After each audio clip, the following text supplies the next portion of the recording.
persilakan kepada Bapak Swasta untuk bisa menyampaikan materi yang akan disampaikan pada kesempatan hari ini.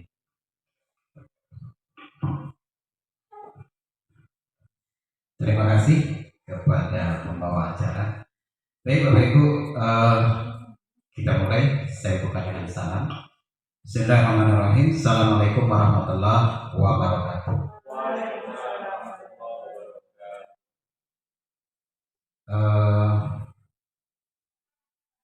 Yang pertama, patutlah kita bersyukur bahwa hari ini kita diberikan kesehatan. Meskipun di pagi hari tadi kita diguyur hujan, tapi kita anggap hujan itu berkah. Kemudian salawat beserta salam tetap diurutkan kepada Nabi Muhammad SAW.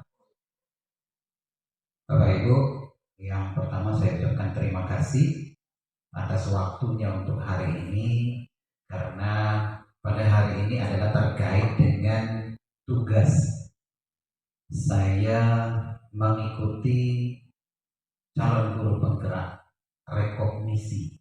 Bapak Ibu, saya berdiri. Kemudian untuk fasilitator pemandu kami itu ada Ibu Muara Suprapti dari Jawa Tengah, fasilitator pemandunya.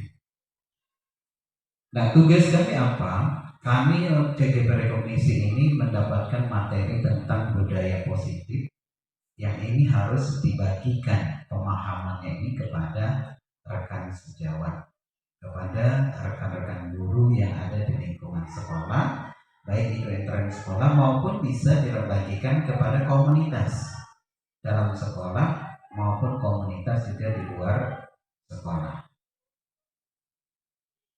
Sebelum kita mulai ke kegiatan, saya ingin menampilkan dulu kita biar kita mengawali kegiatan ini dengan senang, nyaman, dan gembira.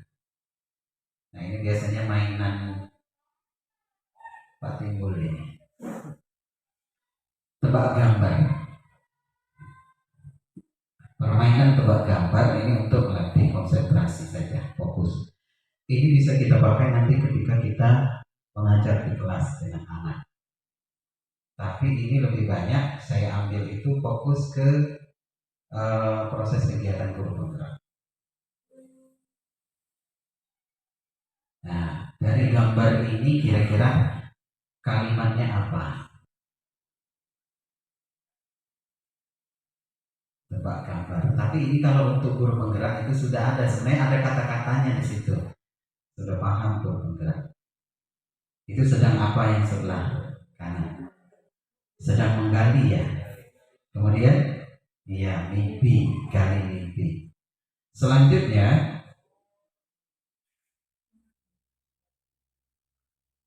itu roti ya. R-nya diganti dengan M. Motivasi belajar. Oke. Ini biasa berarti rajin main tebak gambar. Berikutnya ini untuk anak-anak. Kalau kita anak-anak sekolah yang tinggi.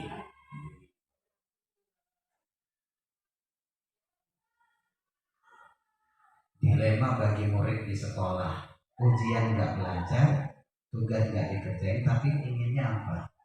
Jadi raja. Inggris. Itu kerang, ke-nya dibuang berarti itu raja. King. Ranking 1 ya. King atau raja, king 1. Kena hukuman bersihin WC anak-anaknya.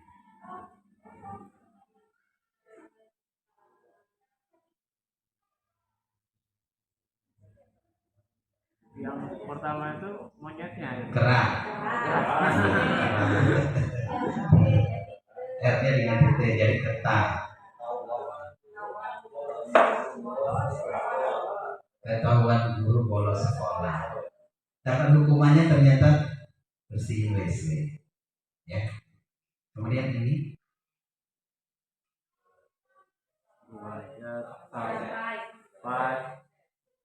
belajar sampai sukses.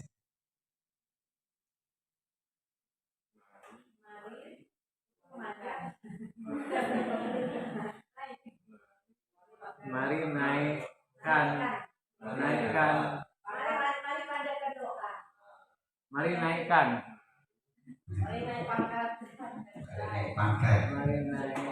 Mari panjatkan doa supaya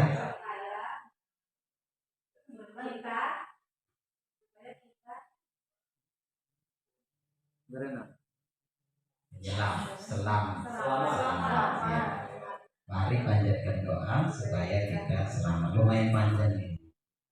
Ini ada dua lagi kalau misalnya ini satu lagi. Rekening gundul, rekening gundul itu kebutuhan kan? Iya. Kita maunya rekeningnya yang gundul, bukan orangnya.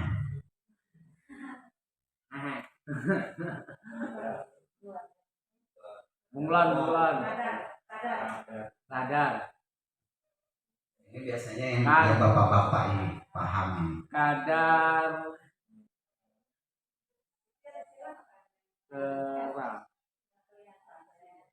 kelihatan Mbak Ani. Ketampanan Iya, wajah. ada ketampanan wajah. Otomatis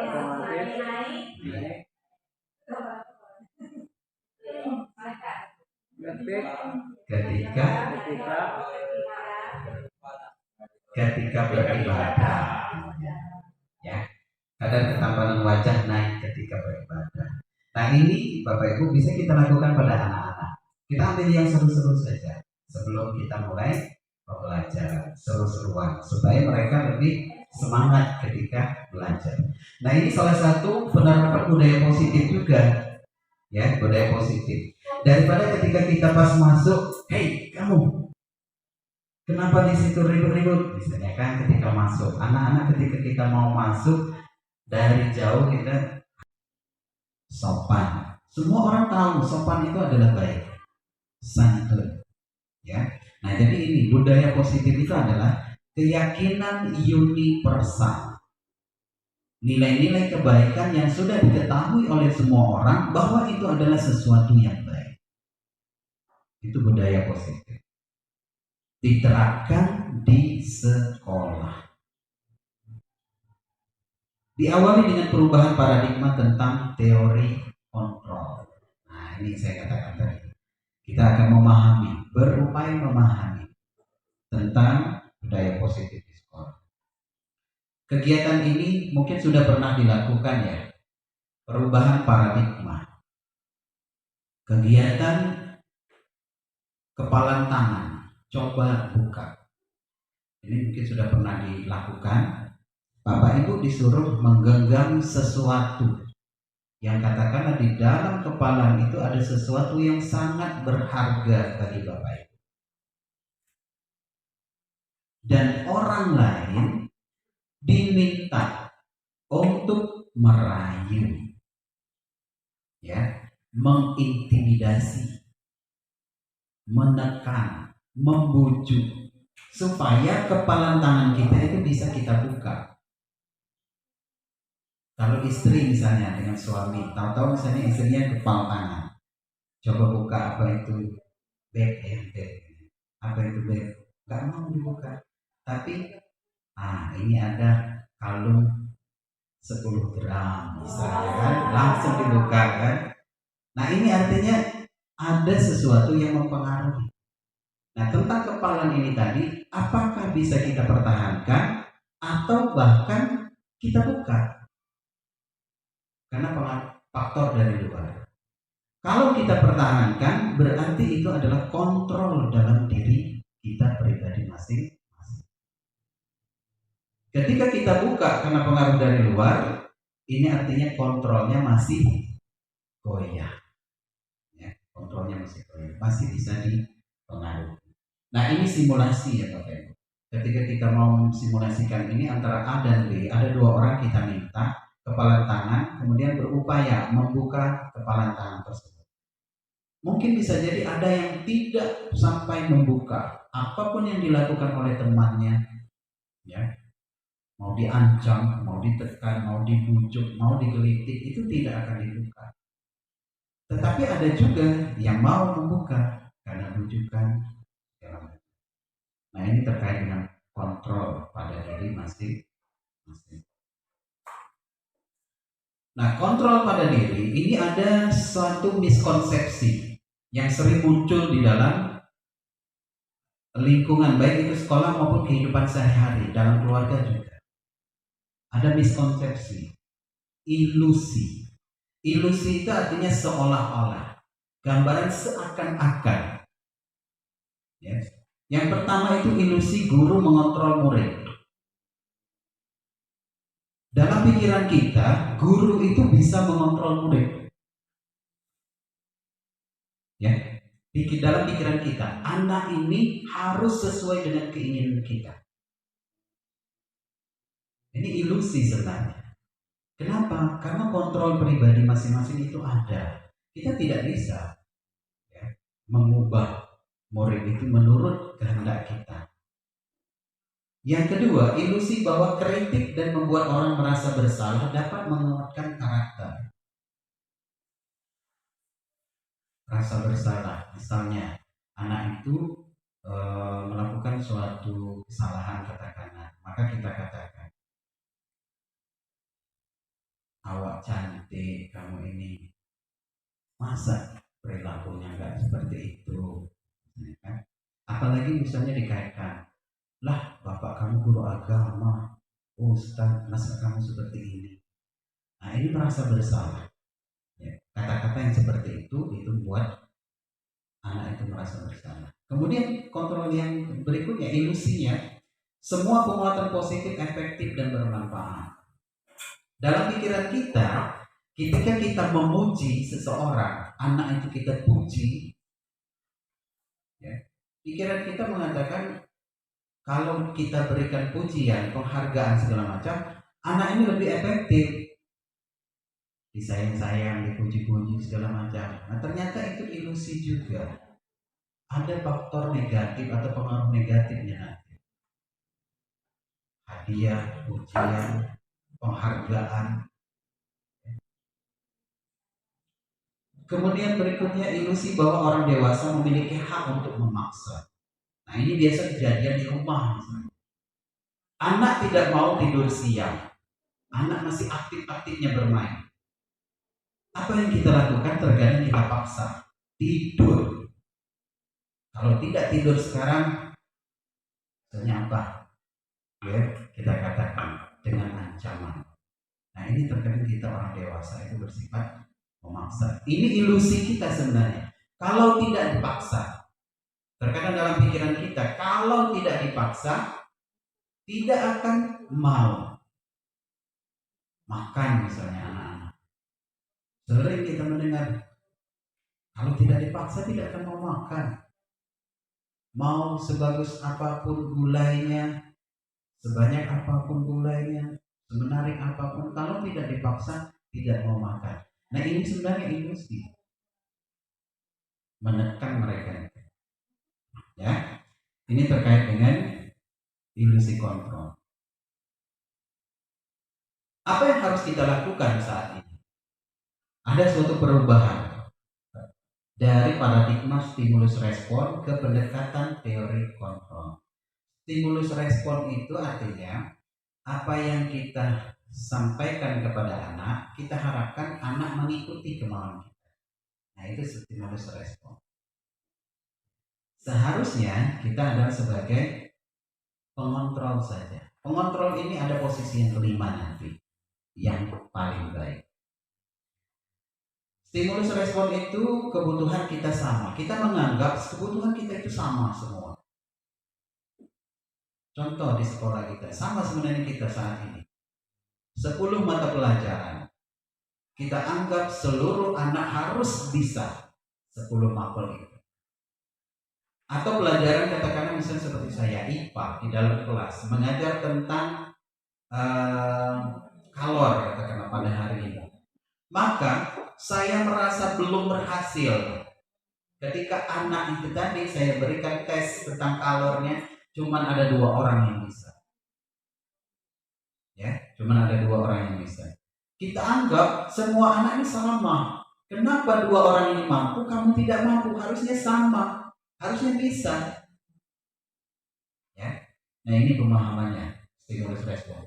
Seharusnya dalam teori kontrol yang lebih baik itu adalah kebutuhan kita berbeda. Kebutuhan kita berbeda. Ada anak yang senang belajar IPA, ada yang tidak senang. Ada yang senangnya olahraga, ada yang senangnya seni budaya. Ya, analogi dalam kehidupan sehari-hari sering kita menemui bahwa pada saat ketika lomba di hutan, ada lomba monyet, burung, kemudian kancil, itu lomba. Ikan juga di sungai, lomba. Lombanya apa hari ini? Lomba panjat pohon. Ya kalau lomba panjat pohon yang pasti menang adalah monyet. Ya, karena kebutuhannya berbeda. Kalau seandainya lomba renang, yang pasti menang adalah ikan. Nah ini, kebutuhan semua itu berbeda, itu teori kontrol. Jadi kita tidak bisa menyamakan posisi anak pada saat itu di dalam. Kemudian yang kedua, semua orang melihat hal yang sama. Semua orang melihat hal yang sama. Saya katakan, dalam kondisi di lingkungan kita saat ini, sukses itu kalau ada NIP. Ya, orang tua itu sukses itu katanya, saya sukses menyekolahkan anak saya kalau anak saya sudah ada NIP. Itu baru sukses. Padahal ketika anak itu sudah tamat S1 itu sudah sukses. Ya, sudah sukses. Tapi belum katanya, belum sukses. Sehingga melihat hal yang sama.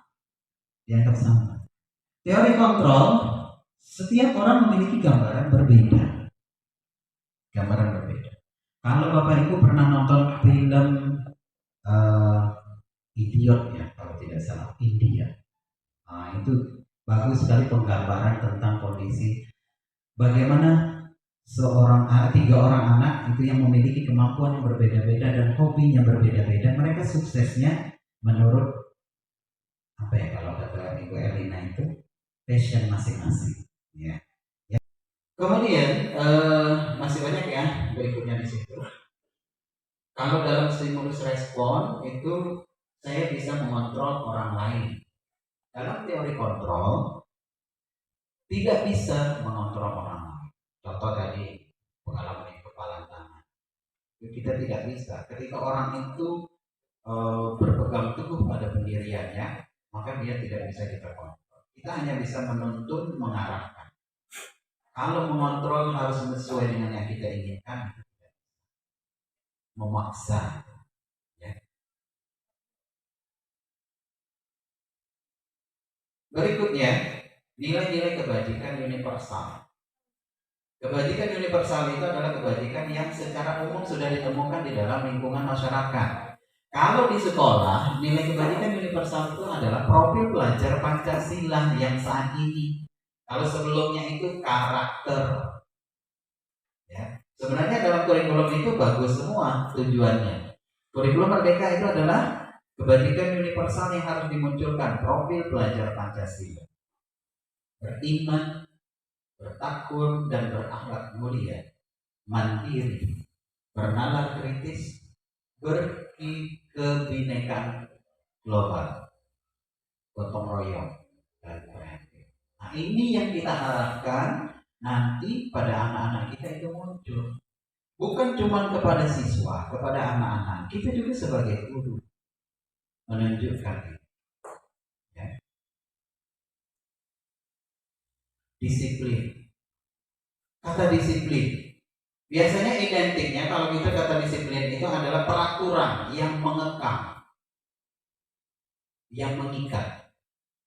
Disiplin itu adalah tata tertib atau teratur, ya, teratur, kepatuhan pada peraturan. Dalam hal ini ada kata positif di situ. tidak harus dengan memberi hukuman. Karena hukuman itu adalah salah satu alternatif terakhir kalau seandainya tidak memungkinkan lagi. Ya, tidak memungkinkan lagi. Dan jika perlu itu jangan digunakan. Ya, hukuman itu. Jika perlu jangan digunakan. Oh, berarti masih bisa loh. Ya, masih bisa. Kita gunakan terlebih dahulu langkah-langkah sesuai dengan budaya positif. Itu yang harus kita lakukan. Motivasi perilaku. Anak-anak terkadang ada yang di dalam kelasnya itu cuma tidur-tiduran. Atau di dalam kelas itu dia sibuk sendiri menggambar tanpa memperhatikan apa yang dilakukan oleh guru. Ya. Kemudian ada juga yang ngobrol terus. Nah, ini karena sebenarnya ada motivasi pada mereka. Motivasi baik itu eksternal maupun internal. Ya. Yang pertama itu kenapa mereka itu menurut dengan kita? Karena tidak mau kena hukuman, menghindari ketidaknyamanan. Awas ya, kalau ribut nanti bapak hukum tegak depan kelas. Nah akhirnya mereka nurut karena itu yang pertama, menghindari ketidaknyamanan atau hukuman. Karena pengaruh eksternal. Apa yang akan terjadi apabila saya tidak melakukannya? Mereka akan kena hukuman, maka mereka ikut. Yang kedua, motivasi untuk mendapatkan imbalan dari orang lain. Contoh, ayo siapa yang membuat tugas duluan, dikumpulkan dan benar, boleh pulang dulu. Boleh. Ya. Jadi motivasinya eksternal, mereka mau mendapatkan hadiah atau imbalan, penghargaan, reward. Yang ketiga, untuk menghargai diri sendiri. Saya akan menjadi orang yang seperti apa bila saya melakukannya. Ini motivasi internal. Nah, tugas kita sebagai seorang guru sekarang ini mau membangkitkan yang nomor 3. Susah, Pak. Ya, susah. Karena kita belum mau mulai. Ya. Memang proses ini tidak akan bisa serta-merta secara langsung seperti kita membalikkan telapak tangan, tapi butuh proses. Kurikulum itu sebenarnya bagus semua, K13 bagus, tapi butuh proses. Baru berjalan berapa tahun itu sudah dianggap ini nggak berhasil.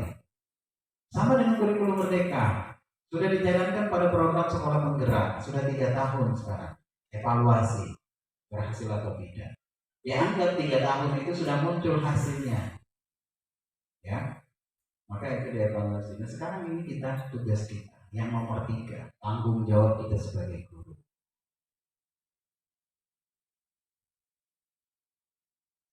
Nah kenapa yang nomor 2 tadi tidak terlalu disarankan memberikan imbalan, penghargaan segala macam itu. Karena penghargaan itu ternyata berpengaruh negatif. Ada pengaruh jangka panjang, ada pengaruh jangka pendek. Pengaruh jangka pendeknya apa? Kalau tidak dapat imbalan, dia tidak mau mengerjakan tugas. Pengaruh jangka panjangnya, dia akan tergantung. Ketika di dalam dunia kerja, orang yang kerjanya bagus itu akan naik jabatannya. Maka dia akan berlomba, berkompetisi kepada rekannya. Apapun akan dia lakukan. Nah ini pengaruh jangka pendek dan jangka panjang. Kemudian penghargaan itu menghukum. Menghukum maksudnya apa? Kalau dia tidak bisa, dia tidak dapat. Dalam kelas misalnya kita penghargaan bagi orang lain betul terus. Nah itu terus yang akan dapat. Maka yang lain merasa terhukum, tidak hadir. Nah kerukuan itu paling pintar, ya dia lagi lah dapat. Ya, karena itu ya kan. Kemudian penghargaan mengurangi ketepatan atau ketelitian. Karena ingin cepat-cepat dan mengharapkan imbalan itu tadi, dia tidak lagi teliti.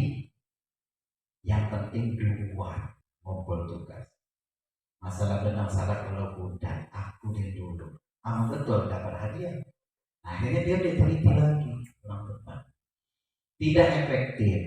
Tidak efektif ya kembali ke itu tadi. Dia hanya mengharapkan imbalan itu. Kalau tidak ada imbalan, tidak mau dia mengerjakan. Merusak hubungan. Merusak hubungan. Itu tadi, kalau anak itu tadi merasa terhukum, yang dapat hadiah si A lagi, si A lagi. Maka yang lain itu, udah lama masuk pelajaran itu. Kamu dapat hadiah mas, itulah anak kesayangan ibu itu. Nah, anak kesayangan bapak ini itu. Nah, akhirnya seperti itu, anak-anak berpikiran. Menurunkan kualitas. Ini karena tidak teliti, ya, mengurangi ketepatan, ya kualitasnya nanti akan menurun.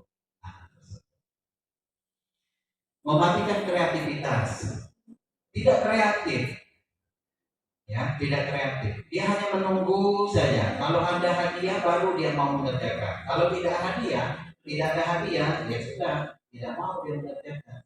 Dia tidak kreatif, hanya menunggu saja. Mengurangi motivasi intrinsik dari dalam anak. Sekarang kita motivasi intrinsik kita, kita sebagai guru. Motivasi awal menjadi seorang guru. Di perjalanan waktu, motivasi kita ini akan berubah. Ya, akan berubah. Berubah seperti apa? Banyak motivasi yang akan mengiring. Dari keluarga, motivasinya apa? Kalau tidak bekerja, tidak ada penghasilan. Kalau tidak ada penghasilan, tidak bisa buat rumah. Artinya motivasinya lain lagi. Jadi motivasi muncul pada diri kita itu sebenarnya adalah untuk memenuhi kebutuhan dasar kita sebagai manusia. Ya, kebutuhan dasar kita sebagai manusia ada 5 kebutuhan. Kalau seandainya motivasi itu berubah, pada prosesnya kita sekadar awal-awalnya ini sekedar untuk menerapkan ilmu sebagai guru saja. Terkait dengan motivasi. Terbaca nggak? Mungkin nggak terbaca doanya. Pada saat ini, misal sebagai seorang pendidik saat Anda perlu hadir di suatu pelatihan, motivasi apakah yang mendasari tindakan? Ya. Nah, sekarang kita harus merefleksi apa motivasi yang kita inginkan ketika kita mengikuti suatu pelatihan. Apakah hanya sekedar mendapatkan sertifikatnya saja? Ya kan itu motivasi ya benar-benar. Ya kan refleksi itu tidak perlu diungkapkan ya. Kita bisa merasakan apa yang kita rasakan saat ini. Kalau seandainya misalkan motivasi yang kita rasa, ternyata motivasi saya ini menurut saya kurang bagus, berarti harus diubah.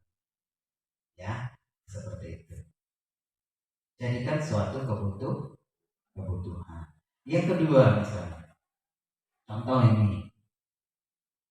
Anda hadir karena tidak ingin ditegur oleh pihak panitia atau pengawas Anda, mendapatkan surat teguran, ketidaknyamanan dan hukuman. Nah ini biasanya mungkin di sekolah, minta maaf ya Bapak Ibu, minta maaf. Terkadang ada pengaruhnya.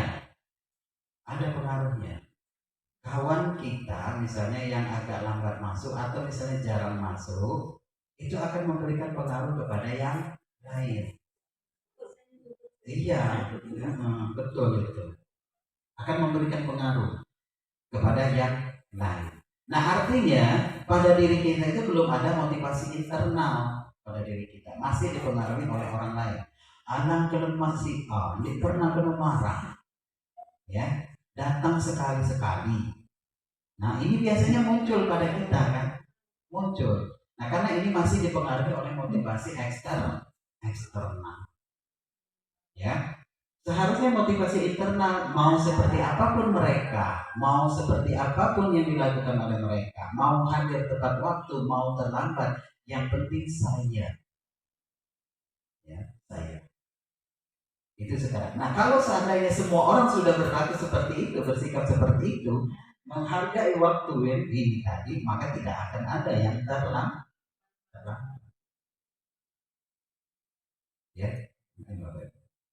Kemudian Anda ingin dilihat dan dipuji oleh lingkungan Anda, mendapatkan penghargaan misalnya sebagai kepala sekolah berprestasi, misal. Motivasi awal saya mengikuti program sekolah penggerak kemarin itu ya betul. Memang awalnya saya ingin menunjukkan bahwa saya itu hebat. Ternyata niat awal saya itu tidak direstui oleh Tuhan. Ya, pada saat PSP yang pertama angkatan 1 saya ikut, saya tidak lulus. Karena niat awal saya ingin menunjukkan, walaupun saya berada di SMP 29, saya bisa. Ternyata tidak lulus, tidak ada restu. Ya, iya, karena motivasi awalnya itu salah. Akhirnya pas waktu di SMP 6 saya mikir ya sudah. Kalau saya memang tidak bisa PSP, apapun itu saya akan jalani. Daftarlah menjadi PP, pelajar. Lulus di PP. Oh ternyata rezekinya di situ, ya, bukan di PSP. Nah ini terkait motivasi ya. Jadi kita jangan terpengaruh dengan lingkungan luar. Karena kemarin itu saya tahunya program sekolah penggerak itu, ketika sekolah itu dinyatakan sekolah penggerak, maka akan mengucur dana. Ya, mengucur dana dari pemerintah. Jadi saya mikir itu, oh sekolah saya sekolah kecil. Kalau masuk dana pemerintah, maka sekolah bisa diubah. Dan saya akan dikenal. Nah ini tujuannya, akan dikenal. Ternyata tidak direstui. Jadi ini tergantung dengan motivasi internal kita, Bapak. Motivasi awal kita. Berikutnya, apakah Anda ingin menjadi pembelajar sepanjang hayat? Menjadi orang yang berusaha, bertanggung jawab. Pembelajar sepanjang hayat. Tidak ada kata habis waktu untuk belajar ya. Saya sudah S1, sudah mengajar, sudah ASN, sudah ada NIM. Untuk apa lagi ikut pelatihan-pelatihan? Terkadang ada juga yang muncul seperti itu pikiran. Nah sekarang kita harus ubah bahwa proses pembelajaran itu tidak terbatas dengan waktu. Kamu tuntutlah ilmu sampai ke liang lahat ya Pak Dede. Iya, tuntutlah ilmu sampai ke liang. Artinya sebelum kita meninggal masih banyak materi atau pelajaran-pelajaran yang harus kita dapatkan. Ya. Tapi kalau udah meninggal ya memang perlu lagi nggak belajar, ya kan? Nah ini artinya kita mengubah motivasi di dalam diri kita, mengubah motivasi internal, ya, internal. Kemudian manakah motivasi yang paling kuat mendasari tindakan? Apakah ada suatu proses perubahan motivasi antara kedua motivasi internal dengan motivasi eksternal? Untuk saat ini, mana kira-kira kita harus refleksi diri? Mana kira-kira motivasi yang paling besar kita rasakan? Internal atau eksternal? Ya. Kalau seandainya itu motivasi eksternal, maka sekarang kita harus mulai merubah, bergeser kepada motivasi internal. Sehingga apa yang ada di lingkungan sekitar kita itu tidak memberikan efek negatif kepada diri kita. Paham ya? Oke, kita lanjut ya, Bapak Ibu. Masih konsentrasi? Masih. Kalau belum konsentrasi lagi, coba kita tes dulu konsentrasinya. Kita tes dulu konsentrasi. Tugas Anda adalah menyebutkan warnanya. Menyebutkan warna. Sudah pikiran? Ada yang pikiran itu ke rumah, jam berapa nak balik, kira tadi tidak cepat balik, tahu-tahu masih ada yang perlu disampaikan. Baik, Bapak Ibu kita lanjutkan. Dalam kehidupan sehari-hari dalam sekolah kita seringkali melakukan suatu apresiasi kepada anak-anak. Ini bisa juga dijadikan umpan balik. Umpan balik itu bisa dilakukan umpan balik instruktif, umpan balik apresiasi. Nah, ini salah satu umpan balik apresiasi yang bisa kita lakukan. Kemarin saya diperhatikan, contoh pengakuan atau apresiasi kebajikan. Kemudian nilai kebajikannya adalah rasa empatimu besar sekali. Situasinya ketika saat menolong murid baru di kelas. Biasanya misalnya ada murid baru di kelas, itu akan mendapatkan perhatian yang lebih dari yang lain. Rasa empati yang muncul. Itu adalah apresiasi. Ya, apresiasi. Kemudian menghargai. Nilainya adalah kepedulian. Pada saat kamu membantu tugasmu, temanmu di tugas kelompok, ini contoh misalnya dalam kelas, anak kita bersama temannya, ya, contoh mengapresiasinya. Jadi ini harus kita lakukan apresiasi dengan anak-anak itu. Ya kan Pak, tadi tidak boleh penghargaan, beda, ya beda. Apresiasi dengan penghargaan. Penghargaan itu biasanya berupa barang atau benda. Ya. Kemudian yang ketiga, terima kasih, rasa tanggung jawab. Contoh misalnya anak-anak yang pagi-pagi mengambil daun-daun itu. Misalnya ketika mereka sudah selesai melapor, Pak sudah selesai, Pak sudah bersih. Oh ya sudah, terima kasih ya nak. Jadi ini adalah apresiasi. Salah satu. Nah, budaya positif ini harus kita lakukan. Kita lakukan dalam lingkungan sekolah. Membiasakan. Saya mendapatkan satu cerita dari salah satu CGP yang saya bina. Itu mengatakan bahwa ada anak sekolahnya itu, di sekolahnya itu, anak itu ketika makan permen, bekas permennya itu ada di kantongnya. Jadi pada saat proses pembelajaran, kantongnya itu agak kencang. Ya, agak kencang. Kemudian guru tersebut mendekati anak. Nah, kantong kamu apa? Bungkus permen, Pak. Kenapa belum dibuang? Belum ada tempat sampah, Pak. Nanti kalau ada tempat sampah, bungkusnya saya buang. Nah, ini adalah salah satu penanaman budaya positif yang sudah tertanam pada anak. Ya, sudah tertanam pada anak. Ya, pada kita ini sambil makan berjalan, minumlah habis semua. Dilempar. Nah, itu harus sedikit demi sedikit kita upayakan mengubah ya, perilaku pada anak. Contoh, kita akan mempelajari apa bedanya antara hukuman, konsekuensi, dan restitusi. Ini antara hukuman dan konsekuensi. Kalau hukuman itu adalah sesuatu yang bersifat memaksa, insidental, menyebabkan orang lain terasa tertekan, merasa tidak enak, tidak nyaman. Contoh misalnya ini. Coba misalnya, apakah ini adalah hukuman atau konsekuensi atas tindakan yang dilakukan oleh guru? Yang pertama, mencatat 100 kali di dalam kalimat, saya tidak akan terlambat lagi karena terlambat ke sekolah. Hukuman atau konsekuensi? Oke. Yang kedua, lari mengelilingi lapangan basket 2 kali karena terlambat hadir di sekolah. Hukumannya. Yang ketiga, murid diminta push up 15 kali karena tidak menggunakan masker misalnya di sekolah. Hukuman. Yang keempat, menggantikan kertas tugas teman yang telah dicoret-coret. Nah, ini jadi ada kelihatan ya bedanya antara hukuman dan konsekuensi. Hukuman itu tidak menyelesaikan suatu masalah yang dilakukan oleh anak. Dia terlambat, disuruh nulis. Nah, ini tidak akan menyelesaikan. Apa hubungannya, gitu kan? Tapi ada yang sering terjadi kan? Ada. Kemudian mengelilingi lapangan basket 2 kali. Dia buat PR. Saya juga pernah sih sebenarnya melakukan ini, pernah juga. Tetapi ketika mendapatkan pelatihan itu ternyata salah yang saya lakukan. Anak-anak dibuat tugas, mana tugasmu? Tidak ada, baris itu. Mana tugasmu? Tidak ada, baris itu. Kemudian yang tidak buat tugas di lapangan itu lari 3 keliling. Ya Pak, lari ya. Kemudian pas masuk kelas, gerah mereka dibawa ke kipas-kipas, marah pula kita kan, ngapain ke kipasnya? Padahal kita suruh lari tadi.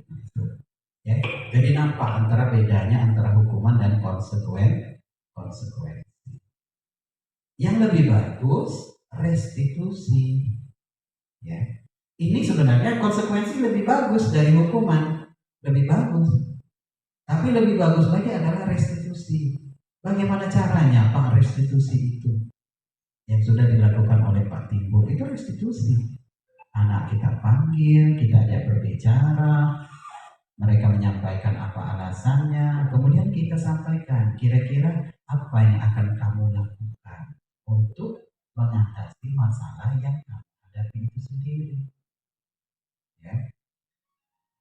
Anak rajin terlambat misalnya datang ke sekolah, pasti tanya karena malam rajin begadang. Nah, muat sawit. Nah ini kan masalahnya dapat seperti itu. Jadi apa yang harus dilakukan oleh anak untuk mengatasi supaya tidak terlambat bangun? Karena malam-malam muat sawit. Mungkin dia bisa mengusulkan, oh iya Pak, kalau nanti berarti saya muat sawitnya yang siang saja, jangan yang malam. Nah mereka bisa menemukan solusi sendiri. Itulah restitusi harus kita lakukan. Ya, cuma memang guru dituntut banyak kerjanya. Dia nggak ngajar, dia nggak manggil anak, banyak. Ya, tapi berusaha kita lakukan sedikit demi sedikit. Nah ini jawabannya. Betul ya, bedanya. Ada beda antara hukuman dan konsekuensi. Yang tidak terbaca nanti. Yang jelas hukuman itu membuat tidak nyaman. Bisa jadi di suatu saat dia merasa dendam, ya, karena tidak menyelesaikan suatu masalah. Kejadian yang buruk misalnya diikat anak, kemudian anak-anak lawan di dalam kelas, itu yang biasanya karena hukuman. Bisa jadi pada saat itu mereka merasa ada sesuatu yang mereka harapkan, tetapi karena kita berikan hukuman, harapan mereka ini tidak bisa terwujud, kebutuhannya tidak bisa dipenuhi. Itulah mereka memunculkan tindakan-tindakan yang negatif. Ini, ya, kenapa perilaku itu dilakukan oleh mereka ingin memenuhi kebutuhannya, kebutuhan dasar manusia. Ada 5 kebutuhan dasar manusia. Yang pertama bertahan hidup, ya, bertahan hidup. Bertahan hidup ini rasa aman, nyaman, itu bertahan hidup. Contoh kalau kita gali kondisi anak-anak kita di sini, kita gali kondisi keluarga. Saya tadi mau tanya dengan Pak Devi, Bu Warda, di atas meja itu ada buku kecil ya, ukuran seperti ini, buku tulis itu. Nah, buku catatan seperti itu. Saya mau tanya, buku catatan buku apa? Ya. Buku literasi. Saya mikirnya tadi itu adalah buku catatan anak. Buku catatan anak itu artinya kita sebagai wali kelas itu akan ada seluruh nama anak itu di dalam buku itu dan lengkap. Anak ini namanya siapa, nama bapaknya siapa, nama ibunya siapa, tempatnya di mana, ibunya ini apakah ibu kandung atau ibu tiri, jumlah keluarga dalam keluarganya berapa orang. Saya sudah menggunakan catatan seperti itu waktu di SMP 16 Bapak. Ya, waktu di SMP 16 kemarin saya menggunakan buku catatan seperti itu. Jadi mengetahui betul anak itu di rumah ikut siapa.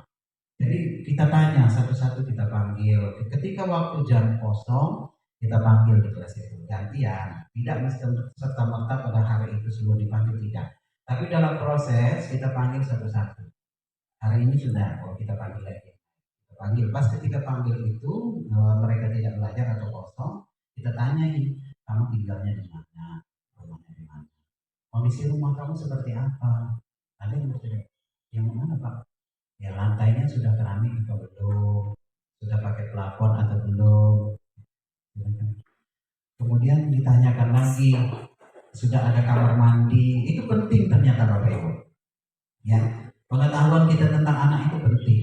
Ini salah satu asesmen diagnostik yang harus kita lakukan di awal tahun terhadap anak-anak siswa baru. Itu penting ini kita lakukan. Karena untuk memenuhi kebutuhan dasar, bertahan hidup. Kemudian yang kedua itu kebebasan, kebutuhan akan pilihan. Mereka itu tidak bisa ditekan harus memilih sesuai dengan apa yang kita inginkan itu tadi. Mereka senang melukis, maka tidak akan mau mereka disuruh belajar matematika, ikut lomba matematika, ya, karena bukan passionnya tadi. Ya, mereka senangnya melukis, maka kita harus tahu potensi anak itu seperti apa. Ini yang harus kita berikan. Bebas mereka memilihnya. Kemudian kesenangan untuk merasa senang. Usia anak dari mulai PAUD, TK, SD, SMP ini masih 75% itu masih bermain ya Bapak Ibu. Untuk usia SMP. Jadi masih suka dia diajak bermain. Ketika kita proses pembelajaran, tidak monoton terus belajar kita hari itu. Bermain hari itu nggak masalah. Kalau saya katakan kemarin itu dengan guru-guru ya, pas waktu rapat di awal tahun, saya tidak akan kepo dengan kelas yang ribut di dalamnya itu ketika gurunya ada. Ya, ketika gurunya ada. Kenapa? Karena saya anggap itu adalah suatu proses pembelajaran. Ya, anak main di dalam kelas itu pasti ribut. Pasti ribut. Nah, jadi kita gunakan variasi dalam proses pembelajaran. Bagaimana pembelajaran itu bisa menyenangkan bagi anak. Seharian itu kita main, ya tidak masalah kalau menurut saya. Tapi permainan apa dulu? Ya, permainan apa dulu yang harus kita berikan kepada anak. Kebutuhan kasih sayang. Di sekolah kita ini lebih banyak anak-anak ini yang perlu kasih sayang, membutuhkan kasih sayang. Kurang perhatian.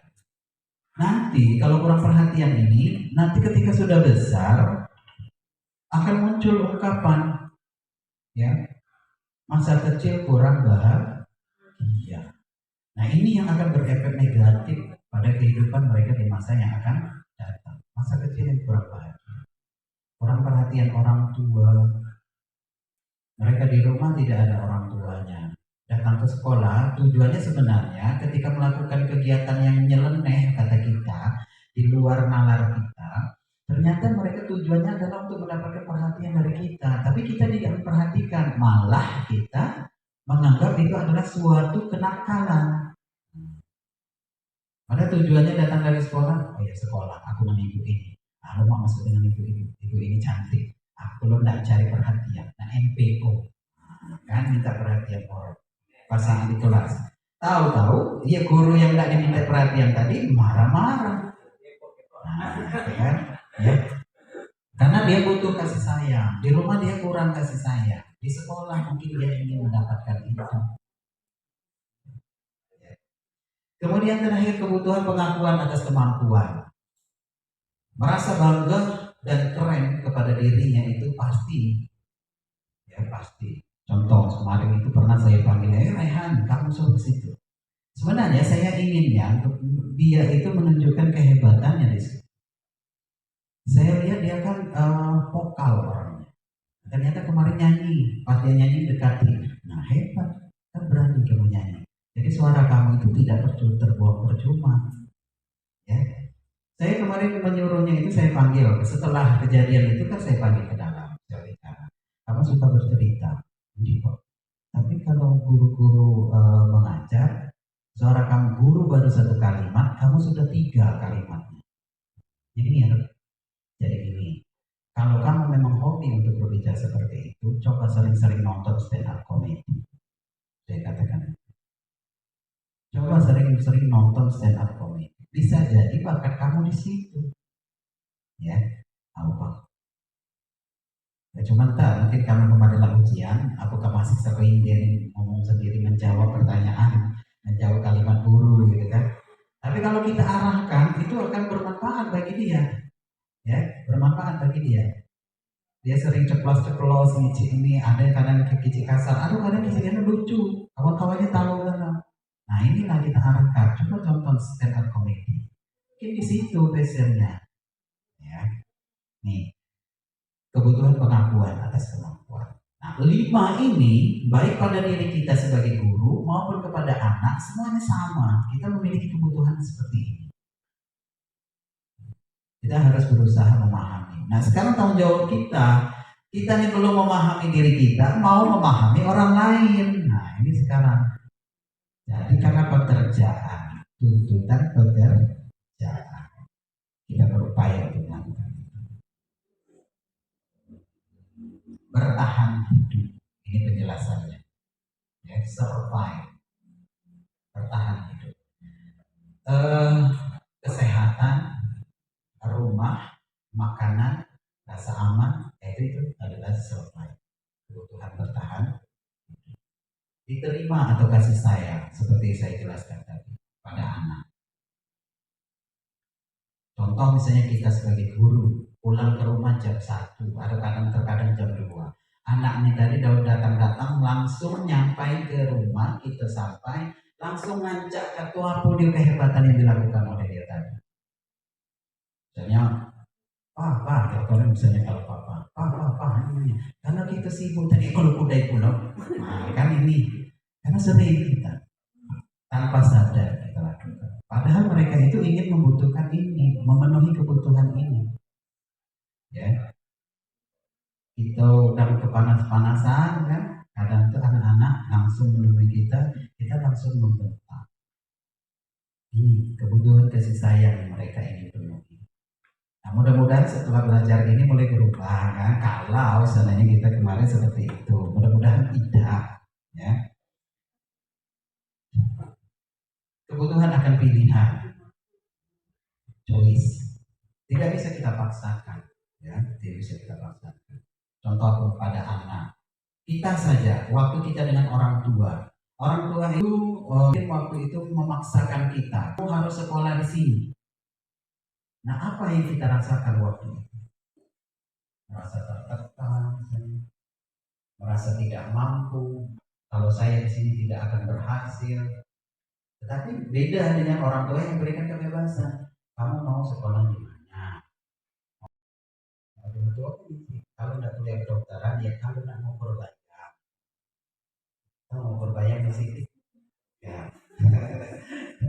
Mau berbayar itu artinya mengukur kemampuan, ya, kemampuan orang tua seperti apa. Maka orang tua yang berbicara seperti itu, anak akan menerima, ya, akan menerima. Beda dengan cara menyampaikan, pokoknya kamu harus sekolah di sini, harus kuliah di sini. Jadi mereka diberikan kebebasan untuk menentukan suatu pilihan. Kesenangan. Siapapun itu butuh rasa senang. Mau sudah dewasa, mau anak-anak, ya. Ini harus dipenuhi kebutuhan rasa senang. Bagaimana caranya? Ada yang dengan cara bermain, ada dengan cara healing. Healing kita maksud, ibu. Nah, kita healing, ya. Ada yang dengan cara tertawa, tersenyum, ya. Kalau ibu-ibu biasanya Sophie. Nah, ini kalau memenuhi kesenangan tadi. Biasanya akan konsentrasi yang tinggi, ya, konsentrasi yang tinggi. Ketika saat mengerjakan sesuatu yang disenangi, Nah, kita sebagai guru sekarang ini ambillah bahwa senang kita menjadi seorang guru, maka kita akan senang menjalankan tugas kita sebagai guru. Ya. Pengakuan atas kemampuan ini penjelasannya. Ya, sampai di sini. Ada kira-kira yang mau disampaikan, mau ditanyakan? Silakan.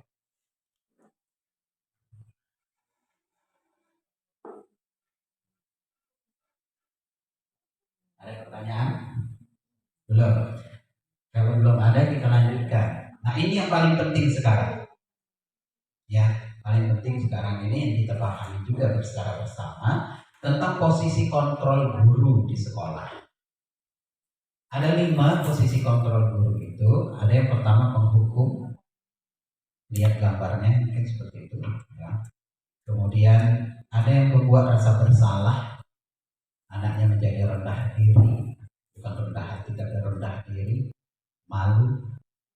Kemudian ada sebagai teman. Ya, posisi sebagai teman. Selanjutnya sebagai pemantau. Dan terakhir sebagai manajer. Nah, ini 5 posisi kontrol seorang guru. Mana yang paling baik? Yang nomor 5, itu yang paling baik. Yang disarankan sekarang ini dalam kurikulum Merdeka dengan konsep restitusi. Posisi kontrol kita sebagai manajer. Manajer di sini bukan kepala sekolah ya. Ya, bukan kepala sekolah manajer. Manajer itu artinya seseorang yang bisa memberikan efek pengaruh kepada orang lain.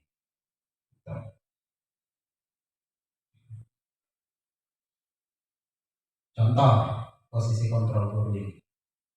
Kasus siswa tidak mengerjakan tugas di sekolah atau PR, menghukum. Kalau dia sebagai posisi sebagai penghukum, lari 5 putaran keliling lapangan. Nah, itu posisi. Kemudian membuat rasa bersalah. Berapa kali ibu ingatkan, tapi kamu selalu mengulangi kesalahan, bikin ibu susah. Ya. Jadi dia merasa bersalah. Ya. Anak-anak merasa bersalah. Posisi teman, ya sudah, nah, tidak apa. Lain kali demi ibu senang, jangan lupa buat PR ya, Pak Heru. Anda sebagai pemantau, kamu sudah tidak buat PR lagi dari itu. Sudah tahu konsekuensinya jika tidak membuat PR. Nah, jadi dia menerapkan konsekuensi. Yang posisi terakhir itu posisi manajer. Anak kita panggil, kemudian kita tanya, apakah kamu tahu kesalahan kamu? Anak jawab, "D." Kira-kira bagaimana kamu memperbaiki kesalahan itu? Nah, kira-kira seperti ini dialognya. Kalau kita menjadi manajer terhadap anak dalam posisi di kontrol. Apakah ini harus dilakukan oleh bagian kesiswaan saja? Tidak. Ya, atau pembina OSIS saja tidak. Ini dilakukan oleh seorang guru. Ya, guru yang ada di dalam kelas terkait dengan anak dipanggil, ya. Ini harus kita lakukan.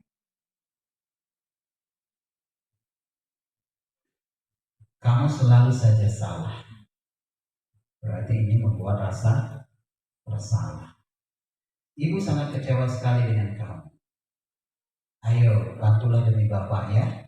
Nah, ini misalnya jawabannya seperti itu. Ya. 5 posisi kontrol. Paham ya kira-kira posisi kontrol tadi? Nah, sekarang kita sebagai seorang guru sebelum melakukan posisi kontrol seperti tadi, kita harus ada semacam suatu keyakinan. Kalau dulu namanya peraturan, tata tertib. Sekarang namanya keyakinan. Apa beda keyakinan dengan peraturan? Kalau peraturan itu hanya sebatas tertulis saja, tetapi kalau keyakinan itu ada sesuatu nilai yang tertanam di situ yang ingin dicapai. Contoh misalnya, peraturan itu harus memakai helm. Sebenarnya apa nilainya yang terkandung di dalam situ? Nilai keselamatan. Ya. Kenapa harus memakai helm? Keselamatan. Nah, nilai yang seperti inilah dinamakan keyakinan.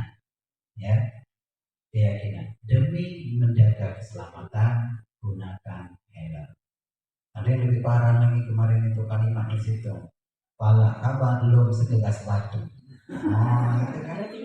Kan? Pernah itu muncul kalimat itu. Nah, ini jadi keyakinan. Kita harus melakukan keyakinan kelas. Harus melakukan keyakinan kelas di dalam kelas itu. Supaya apa? Kapan ini dilakukan? Di awal. Ya, di awal. Misalnya awal semester kita masuk dalam kelas itu, sebelum memulai proses pembelajaran kita harus menentukan keyakinan. Bagaimana prosesnya? Melakukan curah pendapat. Ya. Melakukan curah pendapat. Apa itu keyakinan kelas? Keyakinan yang dimiliki oleh setiap orang yang ada di dalam kelas tersebut, yang harus dicapai bersama. Semua warga hendaknya ikut berkontribusi, bersedia menjauh kembali. Ya, ini keyakinan. Berikutnya segitiga restitusi. Ini yang harus kita lakukan pada saat menghadapi suatu masalah terkait dengan siswa. Posisi kontrol kita sebagai manajer, maka yang dilakukan adalah restitusi. Restitusi ini ada 3 yang harus kita lakukan. Ya, 3 yang harus kita lakukan dalam restitusi. Yang pertama, menstabilkan identitas. Dalam menstabilkan identitas ini, anak itu kita panggil, maka yang kita lakukan di situ bahwa kita mengatakan tidak ada manusia yang sempurna, supaya meyakinkan anak itu tadi. Ya. meyakinkan anak kita. Dan saya katakan misalnya saya juga pernah melakukan kesalahan seperti itu, tapi kita bisa menyelesaikan, bisa menghadapi. Supaya apa? Anak itu tadi tidak tertekan ketika kita memanggil. Ini pas waktu dipanggil dan terduduk langsung gemetar.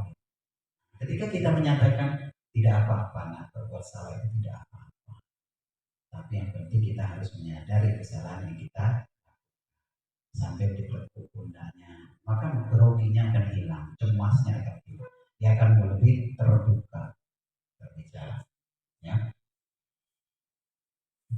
Bapak Ibu tidak tertarik mencari siapa yang salah. Ada postingan di Facebook itu yang bagus sekali Bapak Ibu terkait dengan apa yang dilakukan oleh seorang guru ketika ada anak melaporkan kehilangan uang. Anak melaporkan kehilangan uang, kemudian tertuduhnya sudah ada 4 orang tertuduh. 4 orang tertuduh tersebut dilakukan penggeledahan. Pada saat dilakukan penggeledahan, pada salah satu anak ditemukanlah uang itu. Oleh guru tersebut, dia teruskan melanjutkan menggeledah, semua digeledah. Sampai terakhir uang itu ada. Dikembalikan kepada yang bersangkutan tanpa mengumumkan siapa yang mengambilnya. Tanpa mempermalukan anak siapa yang mengambil uang tersebut. Nah, disinilah kita tidak tertarik mencari siapa yang salah. Tertanam oleh anak tersebut apa yang dilakukan oleh guru. Ketika dia sudah berhasil, dia menghadap kepada guru tersebut. Saya anak yang waktu itu digeledah oleh Bapak dan uang itu ada pada saya, tetapi Bapak menutupi kesalahan saya. Ketika dia sudah sukses menghadap dengan guru tersebut. Intinya apa? Kita saat ini jangan sampai mempermalukan anak di depan teman-teman. Ya. Apalagi misalnya saya sebagai kepala sekolah mempermalukan Bapak Ibu di depan kawan-kawan yang lain. Upacara misalnya saya panggil, coba sini kan. Kelihatannya baru kali ini saya lihat kamu upacara. Itu rusak, ya kan? Ya, seperti itu. Nah, jadi yang pertama kita menstabilkan identitas anak. Identitas anak kita stabil. Kalau dua-duanya marah, kalau istrinya marah, ya bapaknya diam aja. Biarlah istrinya marah meluapkan kekesalan dengan anak itu, anak bapaknya diam dulu, karena anak akan mencari perlindungan. Nah, baru nanti ketika sudah ada baru diperbaiki, dijelaskan, ya. Kalau serba marahnya bingung anak tadi, ya. Sama dengan di anak-anak kita, misalnya kita panggil ada satu orang anak dipanggil bermasalah dengan guru ini, guru lain nimbrung, yang ini dengan aku banyak yang masalah ini. Tugas kawan main mana? Ini jadi jangan, ya, lebih baik itu diselesaikan secara pribadi dengan anak satu-satu, ya. Jangan keroyokan, itu maksudnya, ya. Panggil. Nah, ini kebetulan saya kemarin itu merestitusi ada anak pindahan dari rumah itu sekolah terus, kemudian tidak sampai ke sekolah. Kalau dari rumah sih berangkat, tapi tidak sampai ke sekolah. Sudah 1 minggu tidak masuk. Nah, kemudian saya jemput ke rumahnya. Sebenarnya bukan saya jemput, saya singgahi. Karena justru berangkat jam 7, setengah 8 saya singgahi di rumahnya, dia belum berangkat. Ternyata baru siap-siap. Saya ajak serempak. Ya, serempak sampai ke sekolah, dia masuk kelas. Istirahat dulu sama Pak ya. Nah, istirahat dia datang. Saya restitusi sampai selesai tamat, ya, sampai tamat, sampai sudah perpisahan sebenarnya ini di SMP 17. Ada 4 orang saya restitusi. Kasusnya lumayan di situ, ya, kasus masalah anaknya. Kita lakukan di lingkungan sekolah kita berupaya menerapkan ini secara perlahan, secara bertahap. Mungkin tidak serta-merta ya. Pada saat misalnya karena sudah kebiasaan, ini biasanya mungkin akan sering muncul. Tapi ketika kita sudah sadar, oh iya saya salah, maka besok kita akan berusaha untuk mengurangi, ya. Ternyata bukan seperti itu. Nah, biasanya kita mulai mengurangi yang kita lakukan seperti itu. Dalam pikiran kita terkadang berpikir, kalau anak ini tidak dimarah, tidak akan mau berubah. Nah, mindset yang seperti itu sekarang yang harus kita ubah, ya, harus kita ubah. Posisi penghukum, 5 posisi kontrol, posisi penghukum, nah itu yang harus kita mulai kurangi, ya, mulai kurangi. Kita usahakan posisi kita sebagai pemantau, sebagai manajer, boleh sebagai teman. Terkadang dalam posisi dalam kondisi suatu hal itu posisi teman bisa dilakukan, tapi tidak mesti dalam seluruh situasi, ya. Itu yang melekat Bapak Ibu.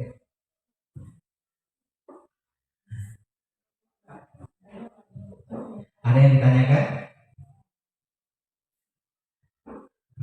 Bapak tentang masalah perilaku positif tadi, bahwasanya di situ tadi Bapak menyebutkan bahwasanya guru ini cenderung terlalu banyak ilusi terhadap siswa, yang mana kita memberikan sesuatu kepada anak itu benar takut dengan kita atau segan karena kita atau butuh perhatian kita. Nah, itu cuma dianggap sebagai ilusi kita terhadap anak. Nah, di dalam dunia pendidikan yang selama ini kita lakukan itu kan seperti itu. Kita memberikan sanksi ketika anak itu takut, berarti konsekuensinya berhasil, kan kayak gitu. Atau kita memberikan sebuah sanksi kepada anak dan anak itu melaksanakan dan tidak mengulang kembali, itu konsekuensinya berhasil juga. Apakah itu juga dikatakan sebagai ilusi kita belum berhasil atau gimana?